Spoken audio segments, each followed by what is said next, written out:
Is theological triage a legitimate thing? Some people question this. Some people say, look, if something is in the Bible, it's true and it matters and it's important, and we should be willing to fight and contend for all truth. And that can sound kind of like a noble sentiment because it's true that all truth does matter. But it's kind of like when people say that all sins are the same in God's eyes. It sounds like it's really taking sin seriously, and so it sounds very spiritual. But when you actually think about that, it goes against both the Bible and common sense.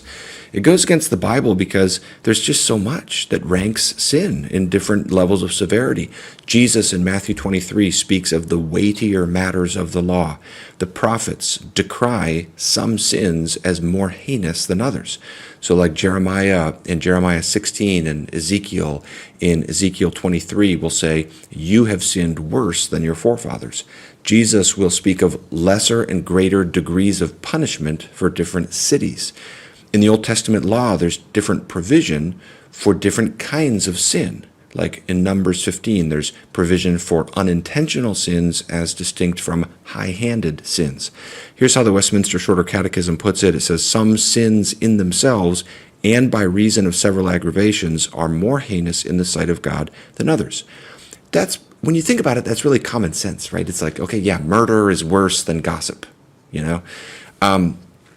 And the same thing is true for doctrines. It can sound good to say all doctrine is the same, but it's really just, it's against common sense.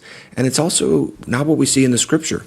In the Scripture, we do see prioritization of some doctrines more than others. For example, Paul speaks of the gospel as a matter of first importance in 1 Corinthians 15:3. Contrast that with what he says at other times when he's giving counsel to Christians. Philippians 3:15, for example, he says, if in anything you think otherwise, God will reveal that also to you. Or you think of just, I like to speak of a theological culture or a theological ethos or a theological mentality, kind of how we carry ourselves theologically.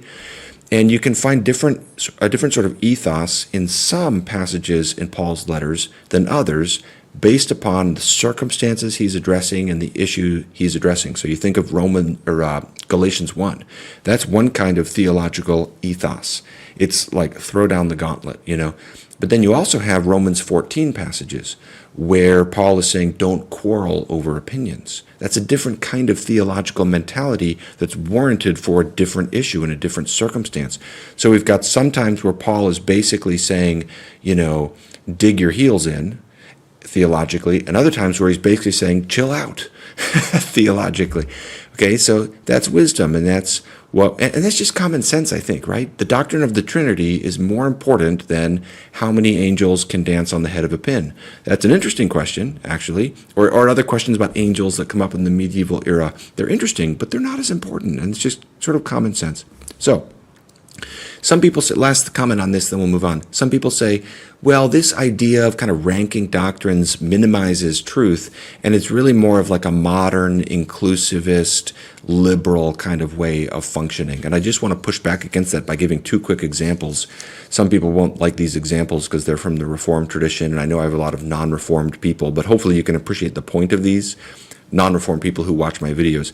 But I'll put up a picture here. This is J. Gresham Machen. He's the guy who wrote the classic polemic against liberal theology called Christianity and Liberalism. Well, in that book, in the first chapter, he spends a lot of time doing theological triage. And he basically says at one point, we do not mean, insisting upon the doctrinal basis of Christianity, that all points of doctrine are equally important.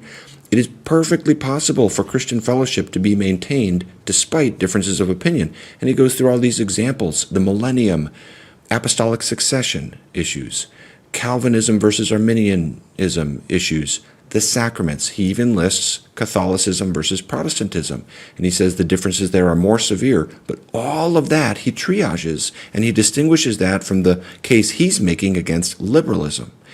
If people today were as charitable as Machen in their usage of the term liberal, we would have a lot more unity in the church. Let me put up another picture. This is John Calvin. You cannot call John Calvin a liberal inclusivist type any more than you could call Machen that, but he spends a lot of time in Institutes of the Christian Religion talking about triage. At one point, he's basically saying he's warning against capricious separation. Capricious means given to sudden and unaccountable changes of mood or behavior. Think arbitrary. He's warning against a capricious separation. When you get angry and separate from someone arbitrarily. And he's saying the true churches are marked by having the word and sacrament. And even if they swarm with errors in how they go about practicing word and sacrament, they are still true churches if they have them. And then he says, well, okay, at what point could it become such that it's no longer a true church? And he does theological triage. He says, for not all the articles of true doctrine are of the same sort. Some are so necessary to know that they should be certain and unquestioned by all men as the proper principles of religion. Such are, God is one, Christ is God and the Son of God. Our salvation rests in God's mercy, and the like. Among the churches, there are other articles of doctrine disputed, which still do not break the unity of faith.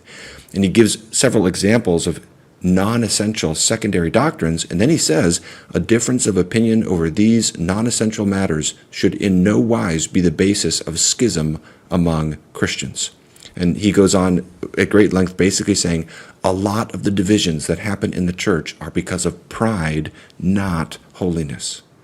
And I think it's just helpful to receive and incorporate those concerns from people like Machen and Calvin, who were not lightweights. They care about doctrine, but they understand that there's a lot of pride in our separation and division. There's a lot of capriciousness in our separation from other Christians, and we need to acknowledge that and feel the weight of that. So I'm just trying to say thus far, theological triage is a legitimate enterprise. It's not compromise. Honestly, it's just common sense, I think.